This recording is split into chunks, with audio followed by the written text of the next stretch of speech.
I do want to try and double. Okay, just like Beaton just did. I guess it is possible on a 250. On the gas through that section. That might be the best I've hit that corner. Oh my goodness, that inside line. To be able to get it done. Gert's flying off the track in the rain. Oh, I knew it. Did I call it at the start of this episode, or did I call it at the start of this episode? Alright guys, we are back within MXGP 2020, continuing on our MX2 career mode playthrough, and it is time to take on Imola over in Italy. We're gonna be running the GasGas. We got a whole new fresh kit sponsored by GoPro, and we are looking fresh here for this episode. So let's go to the race. We're gonna go ahead and load in to the timed qualifying event. Before we get into it guys, I just want to mention the Once Company. If you guys do want to get involved with the Once Company Winter Series giveaway, it is going on over on Instagram. So go check out the Once Company Instagram. All the links are down below. And if you guys do want to get involved in the Winter Series giveaway, go check it out. It's over on the Once Company Insta. We got beanies, we got t-shirts with the Winter Series logo. You guys can get your winter fit on point if you go check out the Once Company. Hoodies, tees, masks, whatever you guys need over on the website. If you guys don't know much about the Once Company, basically it is a brand I'm trying to start rather than just putting out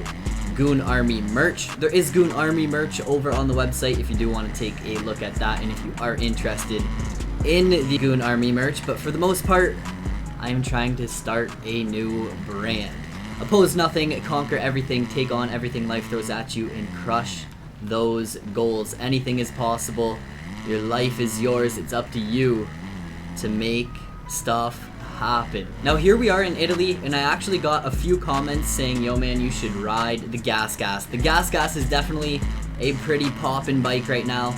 It is definitely very well known and getting a lot of media time within the moto scene right now. We have Justin Barsha in the Supercross scene doing pretty good, holding on to that red plate after 2 rounds, which is kind of surprising. Houston round 3 is actually the day of me recording this, so it's gonna be interesting to see how the Supercross season plays out. Supercross, man, it's been wild so far, but yeah, the GasGas, a super popular bike. I feel like over the next few years we're gonna start to see more and more of the GasGas here within North America. Obviously it is pretty popular. Holy. It is a pretty popular bike in like the trials and enduro scene, but for the most part it is fairly new to the moto scene, especially the competitive moto scene. Out there on Supercross tracks, moto tracks, and getting good results too. It's crazy to see. GasGas obviously has a ton of money, so here we go, the GasGas in Italy, putting this thing to the test here in our MX2 career mode. Now okay, moving on with the event, we are heading into the qualifying race, and I'm not sure why, but I'm getting rain vibes here in Italy. I feel like we are gonna get struck by some mid-moto rain, whether it be here in this qualifying race, which really is just for gate pick, as I sneak around that inside for the whole shot, and I'm gonna try and gain some confidence here. Let's hit the jets and let's see how I actually stack up against these AI riders. I don't know why I'm getting rainy vibes here in Italy. I guess it's just like the sky just looks like it's about to storm, but I'm a hope for the best, hope for those dry conditions, and try and find that Italy flow. Of course, I am still on the hunt for that perfect round, that round of domination. It seems to be tough. The series, the way I have it set up, doing head start challenges in Moto 2, if I win Moto 1, which it's tough to win those head start challenges. The crash penalty coming into play. I feel like while I am kind of pulling away with the points chase, it's just mainly due to consistency. I haven't really had a ton of killer rounds where I've just absolutely dominated. So it might be time here in Italy. I do want to try and double. Okay, just like Beaton just did. I guess it is possible on a 250. I did not think I would be able to pull the speed from that outside line, but I guess I'll have to give it a go. I've done it on the 450. It's time to pull the trigger here on the 250 and hit some big lines. Okay, so up through this section, I think we do need to come outside here, get on the gas, and oh, that is easy. Piece of cake on the 250. Definitely a fast line, a line I need to be hitting. And with, I mean, time closing out in this race, we are only gonna have, well, this lap and 2 more laps to go. So wow, a long race here for this qualifying race. I have hit the jets on the AI right now. I have to be like pushing 10 seconds right now for my lead, which is a big old confidence booster here in Italy. I am ready for that round of domination. So keep the confidence high, the good vibes are rolling. I think we can get this one in the bag, but only time will tell. But man, confidence is key, am I right? Closing out the final lap of this race, man, honestly turned into a boring race for the second half of the timed qualifying race there. Like, I hit the jets, I was gone with it. Only had a 9-second lead at the end of it. My GasGas teammate coming in P2. That is definitely a big confidence booster coming in to the first moto that actually counts for some points here in Italy. I'm tempted to do the Imola head start challenge, where first moto do a 10-second head start, see if I can make that one happen, and then in moto 2 do a 15-second head start and see if I can make that happen. I am up for the challenge. I feel like here in Italy I definitely have a chance at doing good in these races, so why not make it even more entertaining? Do the head start challenge. When that timer in the top left hand corner of the screen hits 2 minutes and 50 seconds, that is my cue to go and attack this track. It is gonna be a comeback charge till the end, man. I think it is gonna take the whole entire race to get this one done, but smooth, clean laps. Let's see how it plays out. I am up for the challenge. Gotta test your skills sometime. And that is the only way, oh man, to get better and improve. Challenge yourself, am I right? So let's go, lap number 1. Get into that flow, see if I can catch up to the back of the pack and start making my way through the field. Hit this inside and let's go. I think it is going to be easy to catch up to the back of the pack. I think making the passes and staying on 2 wheels while I'm trying to make all these passes happen, I think that's gonna be the tough part. If I come to the outside through here, I can actually almost triple down there on the 250. Hug this inside, already making some passes here on lap 1. Let's see if this line pays off. Oh, everyone's actually hitting this line. Okay, everyone's hitting the big lines here in the 250 class. I'm up to 18th, closing out lap number 1. We have 1:20 on that clock. And then 2 laps once that timer closes out. 15th place already, I will take it. Pass is already starting to flow in. How are these guys flowing through there? Oh, I really wanted to catch that corner bump. Ran into the back of Crawford, and my flow just went right out the door. As long as I keep it on 2 wheels, keep consistently clicking through these passes. It's gonna be interesting to see how it plays out, but I think I'll be able to get it done. Oh, Gert's flying off the track. Let's focus up, let's charge in the rain. Oh, I knew it. Did I call it at the start of this episode, or did I call it at the start of this episode?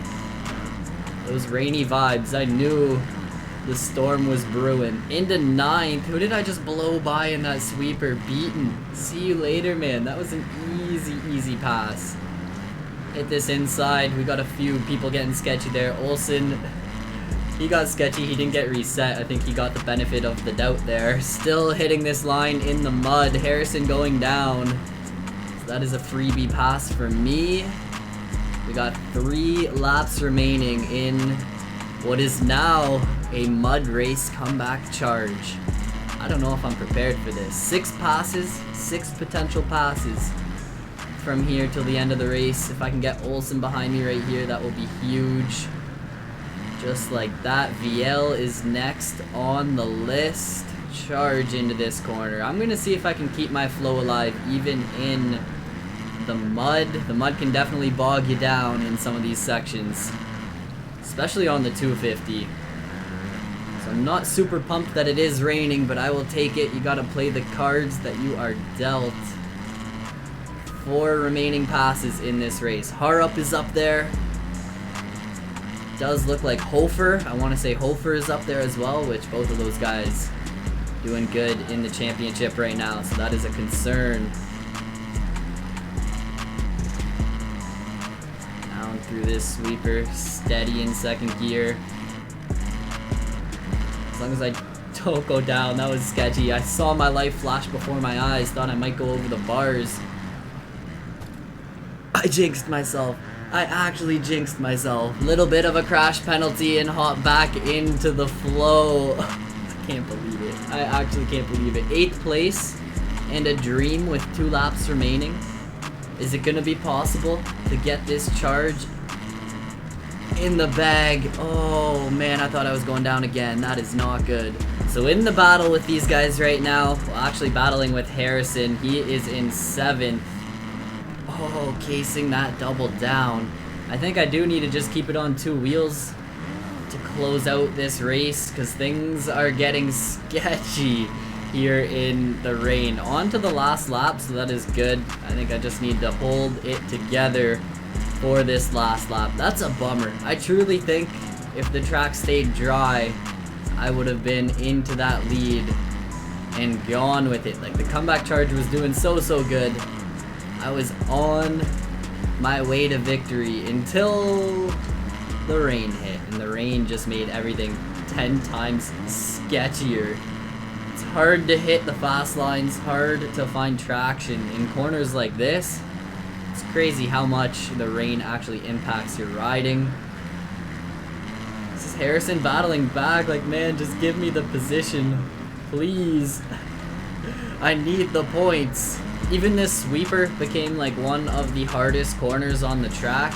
Made it look pretty easy that lap, but this whole section got really difficult here in the rain. This corner can easily catch you off guard. A few of the AI have messed up that corner. That's the corner that actually costed me a lot of time making that mistake. Oh, I shouldn't have even went for that. I shouldn't have even went for that line. Olsen getting back past.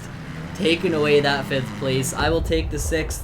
Not really much I can do. The rain hit and the rain was costly. So it actually kind of looks like the dynamic weather within the races doesn't really translate to the replay mode very well. Because here I am on the starting gate and it was totally dry at the beginning of that moto. Here in replay mode, it is downpouring right from the get-go in that race. So my dual view clips probably aren't going to make much sense because, yeah, it's pouring rain in replay mode. That is wacky. Closing out that moto in 6th. I almost had that top 5, but Olsen snuck back by in the last section there. So that is a bummer. I said it from the start. I knew the rain was gonna come, but I did not expect it to hit mid-race, and I was not prepared. Now we still have this second moto, and it looks like it's gonna be dry. Fingers crossed it stays dry the whole entire time. This can be the second moto of redemption. I'm gonna up the head start ante. We're going from a 10-second head start to a 15-second head start. So I'm gonna let the AI attack the track when the timer in the top left hits 2:45. That is my cue to go. Putting a little bit more on the line from the first moto. It's going to be a little bit more of a challenge to catch up to these guys, but hopefully that is all of the rain in the dust and we can leave that first moto chaos and carnage behind us, because man, I was doing good until that rain hit. It's kind of frustrating. I'm not sure how I feel about that dynamic weather. Mid-moto it just starts pouring. I guess, hey, it is pretty realistic because that can happen in real life, but let's hope this sunshine holds up. Let's focus on this second race. Let's try and come out of here with this win. But I have a lot of racing left and a lot of time to make up in this race. So let's go. Focus up. Put on this comeback charge. Try and find that flow. Like, I couldn't even make this triple in the rain, so I think we are already off to a better start here in race number 2, and this track is so fun. Probably one of my favorite tracks in the game. When you can nail these lines and find a flow. You feel like you are just on jets. Up through the rollers, hit this sweeper. Right-hander, that's not really a sweeper, but I swept around that outside. That double down is a gnarly line as well. Risk versus reward, because if you frame case that, you are sleeping on the track. Lap number 1 is in the bag. I am up to the back of the field here on lap number 2. We got Renault and Crawford.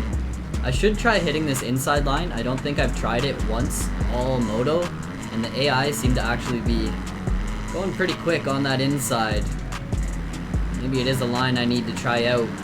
That outside, I tried to rail it. Almost lost the back end right over the top of the berm. There we go, a few passes to my name already, up to 16th place. Hofer is at the back of the pack. That is definitely a plus. If I can get past him, bikes are flying, bodies are flying, and I am making passes like no tomorrow. That actually gives me some hope for the overall. My first moto, while it was a moto of chaos, my finish wasn't actually that bad. Coming across the line in 6th. So I do have potential at pulling off a pretty decent overall, depending on where the top 5 finish here in race number 2. With that being said, up and on to lap number 3, the 3rd lap of this race. We have this lap and 2 more to go. It is progress time. It is charge time. In 10th place, battling with a big old group right here. We got beaten, both of the Rockstar Husky boys actually. Olsen's right there. Osland kind of leading this little pack. Still got to try and hit that inside line, man. I don't know, the outside is just flowing. Sometimes when things work, there is no need to actually change it up. Especially when I'm in the groove right now. Me and Olsen both flew past Osland. I was gonna try and body my way around the outside and it worked into 5th. Kind of missed my gearing there. Should have been in 3rd for that triple, but let's go. Triple down into this sweeper. The late race charge is on. 4 potential passes remaining.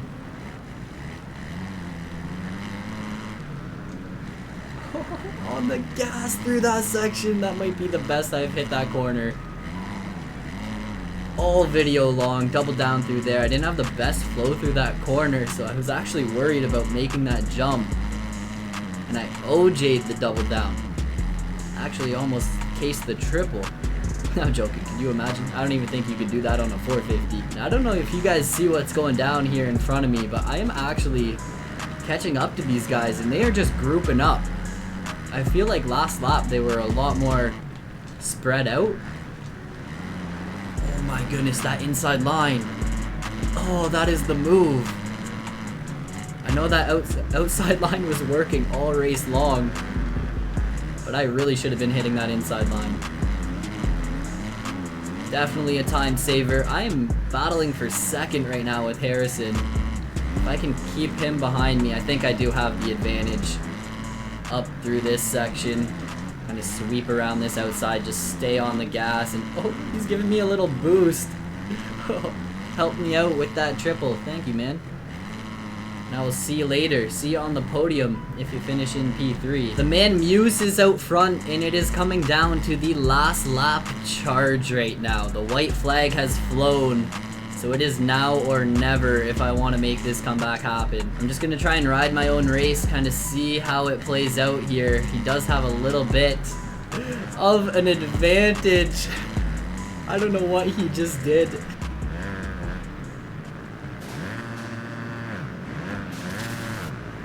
Giving me that lead in that corner. Did he try to take a cheater line and it didn't work out? He caught those tough blocks and it stopped him dead. Into 1st place, this comeback charge. Well, I was gonna say it's closing out strong, but I need to finish off this last lap before I jinx myself, alright? So let's stay in this groove. Oh, I actually thought it was about to be a battle on the last lap. A fight to the finish trying to catch up to Muse, and then he did that. Oh, I love it. Handing me that win. I will take it. Through this section. I think this is probably my favorite section on the track. That corner, it is a flat corner, but it is a little off camber, so you can hit it pretty good. And then up through this roller section. And then hitting this corner and just doubling down. Like, nothing beats that.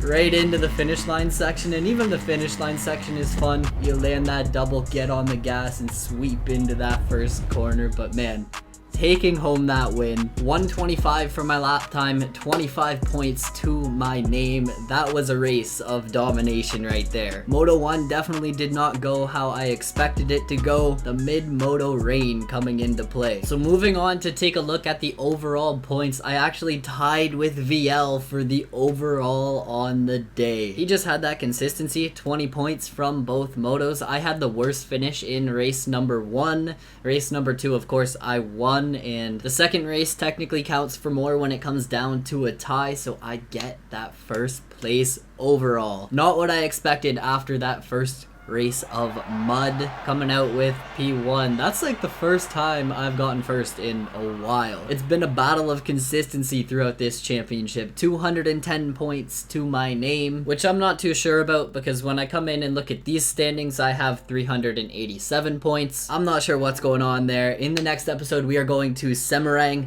the MXGP of Indonesia. I will catch you guys all then. Remember, oppose nothing, conquer everything. If you guys do want to get involved in the giveaway, all the links are down below in the description. That's it. Peace out.